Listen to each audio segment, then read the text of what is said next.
What's going on, guys? So today on this SHOKY Transformers review, we're taking a look at more of the War for Cybertron Kingdom line, and it is the Deluxe Class Airazor, the nice female hawk falcon girl. Actually, I don't actually know what kind of bird she is. It's a bird of prey of some sort. But either way, we got the box here. It is a Transformers. It says Hasbro, ages 8+. I'm in the middle of that. You do have the wonderful artwork here. Nice rendition. What's great, you got the Nemesis crest right there. Cool. Oh, they actually show her. Okay, neat. I didn't think about that. Although, I didn't even consider the fact. I'm realizing things as I go. Either way, we got Deluxe Class, Class A Deluxe, and then Deluxe Class A, and Class Delujo. It is what it is. Come over here, Kingdom artwork. Yay! Come to the back. 22 steps. You go from lady to bird friend, and then this all happens, and cool stuff and things. And box goes over there because I don't keep these. Yes, I know. Just like MGO.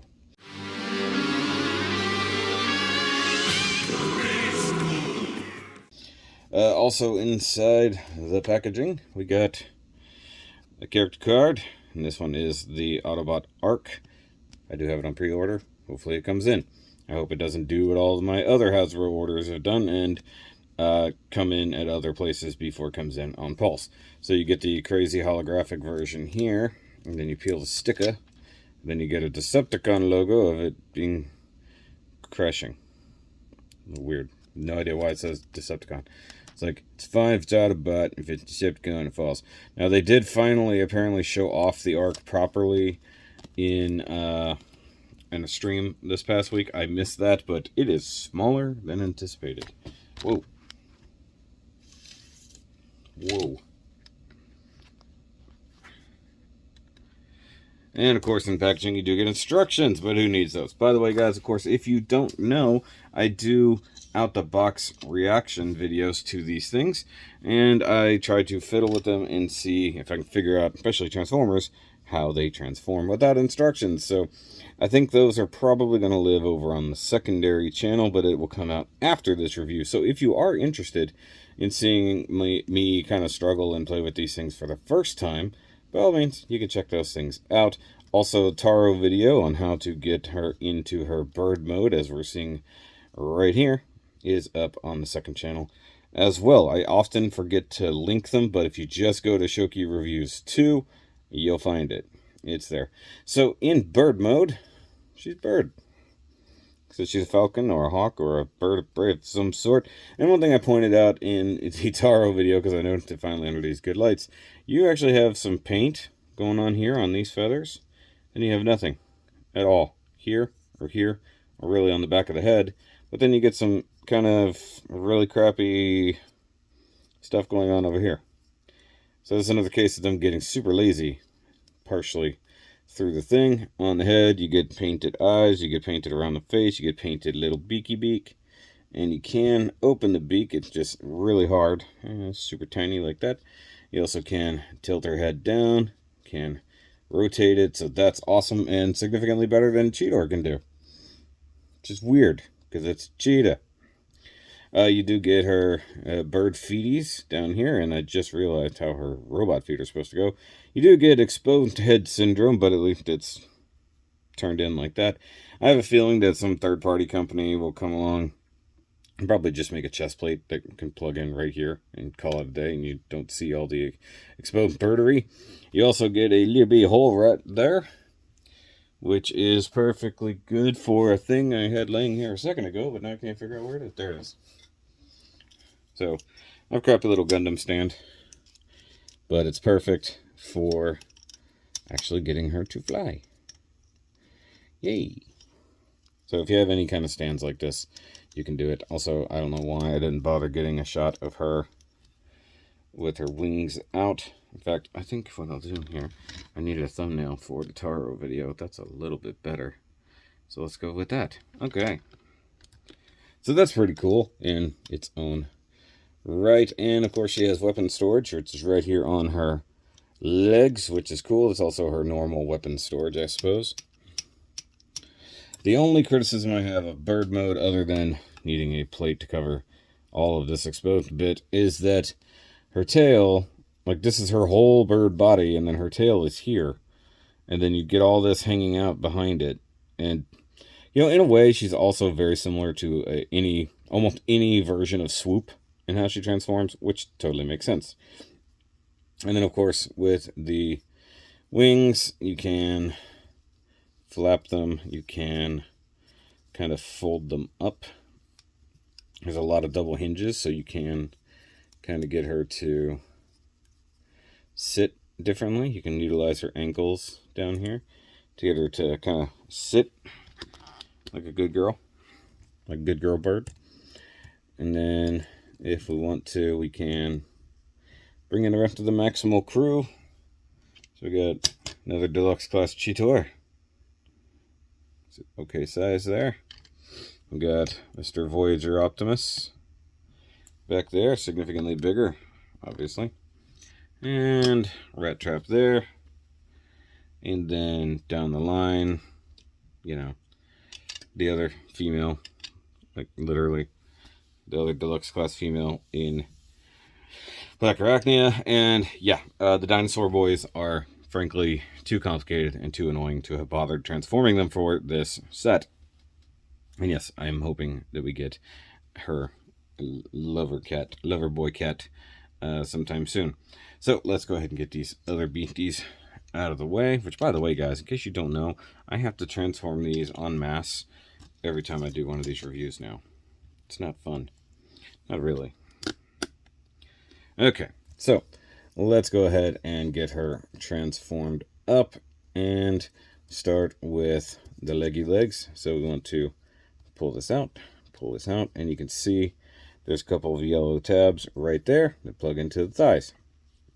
And then you can go ahead and rotate the thighs down, straighten up the leg, then rotate it at the thigh, 180 degrees. And the thing I didn't realize, she has her robot feet on the other side. That's one of those things where they should have picked that out with paint so that you knew specifically that those were supposed to be her robot toes. I didn't know that. Okay. So with that done, now we want to pull out the arms, which are just sort of tabbed in this gap in the body, which is interesting. So pick up the shoulders and just rotate down, straighten out the arms. Flip up the shoulder, pull this out, straighten out the arm, or rotate at the bicep. Good to go. Now we've got an almost bird lady. Raise up a little. Alright, now what we can do here is go ahead and unplug the bird tail. Rotate her hips 180 degrees. And then the body can come untabbed from here. You can see this guy here. Flip that. And then you can use a little bit of clearancing here. And flip out the robot head like so. And the bird head that goes into the chest, which is cool. And then you've got these yellow or gold-ish double hinges that you're going to drop the body down on. You see this tab here will go into a slot that's underneath the chin of the bird. Like that. Just rock it down, tab the bird head in. And there we go for that. Tuck that in. That's good there. So we're almost there. So we want to clean up the wings. Just push these in. And then you fold this out. And you can see there's a tab right here. I'll go into that slot. Oh, also the tail can tab in here. Hold on. At least it should. There it goes. For some reason that tail gives me a lot of trouble. Peg that in, and then you can fold the wing back this way. Flip, tab, plug in, close, and I think that's it. Straighten out the feet. There we go. There's our little Airazor girl. Done and done, and she looks pretty good. Now, I don't know if she should be this orange, you know, maybe more of a bronze, but it looks pretty good. And then you've got the gold paint here on the weapons, gold paint mixed with gold plastic. Looks pretty good. The bird face is really nice. I'm sorry, the robot bird face, as it were. So gold-ish paint here, orange paint there, fancy molded feathers, orange, or I'm sorry, purple painted face, green eyes, and then these little jutty out bits there. That is on a ball joint where it can look up really good and turn quite a bit. Normally I don't go over the articulation that much, but it is what it is. So for arms, shoulders can go all the way around, go straight out like so. Get the bicep rotation that we saw during transformation, a little over 90-degree elbow, and if you need to do some posing or something, you can shift the wrist around a bit. You do get the waist rotation, no ab crunch or anything like that. Your front kick is hindered slightly, but you can move this out of the way. Is what it is. Single jointed knee, but you know, if for some reason you need a broken shin, you can do that. And now she does have her weapons that were pushed in very nicely into these nicely painted thighs here. Also, the underside of the wings are painted very nice like this. Yeah, so they bothered with those. Now she can just flat out hold her weapons like so, or as we saw on the box, which frankly I didn't realize why these holes were here. I assume all holes are for the weaponizer gimmicks. You can totally do arm mounted guns like that, which is actually pretty sweet, not gonna lie. But yeah, she's really freaking cool. And I digs it. I've never had an Airazor before. I think I had a friend who had an Airazor, but I never did.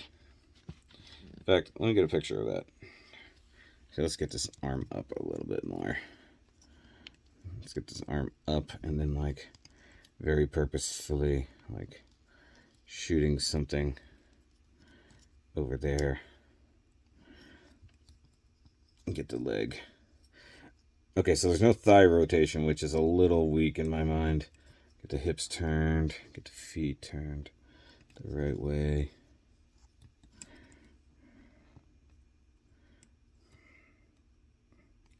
There we go. That's pretty good. Get that picture. Very nice. Okay, so now comes that part where I have to go and transform all those other bots back to robot mode. Yeah.